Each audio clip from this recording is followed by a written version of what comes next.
DNA मित्रों, भाव बढ़ाने की रेस में इस वक्त चांदी सोने पर भारी पड़ रही है, लेकिन चांदी को लेकर एक हलचल वृंदावन के बांके बिहारी मंदिर में भी मची हुई है। पिछले कुछ दिनों से सोशल मीडिया पर कुछ वीडियो वायरल हो रहे हैं। इनमें मंदिर के गर्भगृह की चौखट से चांदी गायब होने की बात कही जा रही है। डीएनए मित्रों, चौखट पर एक श्रद्धालु के सहयोग से करीब 10.5 किलो चांदी की परत चढ़ाई गई थी, लेकिन अब कई जगह चांदी की परत नष्ट हो गई है, जिससे चौखट की लकड़ी दिखाई देने लगी है। ये फोटो और वीडियो वायरल होने से चर्चाओं का दौर शुरू हो गया। इनमें चांदी गायब होने को चोरी से जोड़कर दिखाया जा रहा है, चूंकि इस समय चांदी की कीमत आसमान छू रही है, इसलिए इन दावों ने तूल पकड़ लिया। डीएनए मित्रों, जी न्यूज की टीम ने बांके बिहारी मंदिर जाकर इन आरोपों की सच्चाई जानने की कोशिश की। जिस चौखट से चांदी गायब होने की बात कही जा रही है, वहां मौजूद सेवायत ने मंदिर की सुरक्षा व्यवस्था पर सवाल उठाए। इशारों में उन्होंने चांदी की चोरी के आरोपों को सच बताया। यहाँ इतने सारे सिक्योरिटी हैं, ये तो प्रश्न चिन्ह लगता है इतनी बड़ी हाई पावर कमेटी पर कि इतने सब सिक्योरिटी होने के बावजूद यहाँ से चांदी टूट कैसे रही है।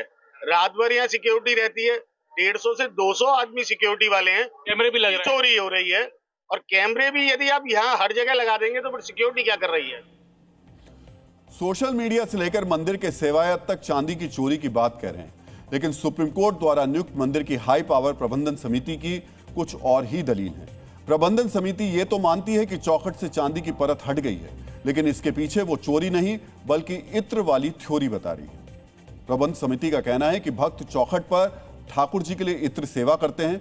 उनके मुताबिक चांदी की परत हटने के पीछे बाजार में मिलने वाला मिलावटी और केमिकल युक्त इत्र जिम्मेदार है। इसी वजह से चांदी हट गई है और नीचे की लकड़ी साफ साफ दिखाई देने लगी है। इस विवाद से सबक लेकर मंदिर प्रबंधन ने फैसला लिया है कि गर्भगृह की दीवारों और चौखट के पास जल्द ही हाईटेक सीसीटीवी कैमरे लगाए जाएंगे। जागरूकता के लिए भक्तों से अपील की जा रही है कि वो चौखट पर सीधे इत्र लगाने से बचें। साथ ही नष्ट हुई चांदी की मरम्मत पर भी विचार किया जा रहा है। हालांकि मंदिर के सेवायत ने इत्र से चांदी गलने की इस थ्योरी को ठुकरा दिया है। यहाँ पर इत्र लगवाया जाता है, इत्र घिसवाया जाता है, और आपको पता है वो इत्र का 20 रुपए की जो इत्र की शीशी होती है ना, प्योर केमिकल की, वो लगाया जाता है। उससे ये गल रही है। क्या इत्र से चांदी कट जाएगी? ये टूट जाएगी? नहीं हो सकता। ये तो वो वाली बात हो गई कि कुछ भी कह दो। आप उठे और आपने ये सोच लिया कि इनका वो करना है, इत्र सेवा बंद करनी। डीएनए मित्रों, एक पक्ष कह रहा है कि इत्र की वजह से चांदी गल गई, दूसरा पक्ष इससे इनकार कर रहा है। वो मंदिर की सुरक्षा पर सवाल उठा रहा है, चोरी के आरोपों को मजबूत कर रहा है। हमने आज इस विवाद को लेकर एक जौहरी से भी बात की। आपको इत्र से चांदी के गलने की थ्योरी पर उनका पक्ष भी सुनना चाहिए। अभी तक तो ऐसा कोई केमिकल आया नहीं कि जिससे चांदी कम हो जाए, साफ करने से या कुछ करने से। ऐसा कोई केमिकल नहीं आया कि चांदी उससे कम हो जाए, उसका वजन कम हो जाए। ऐसा कोई केमिकल नहीं है। ये कि अगर जो कोई बोल रहा है तो गलत बोल रहा है।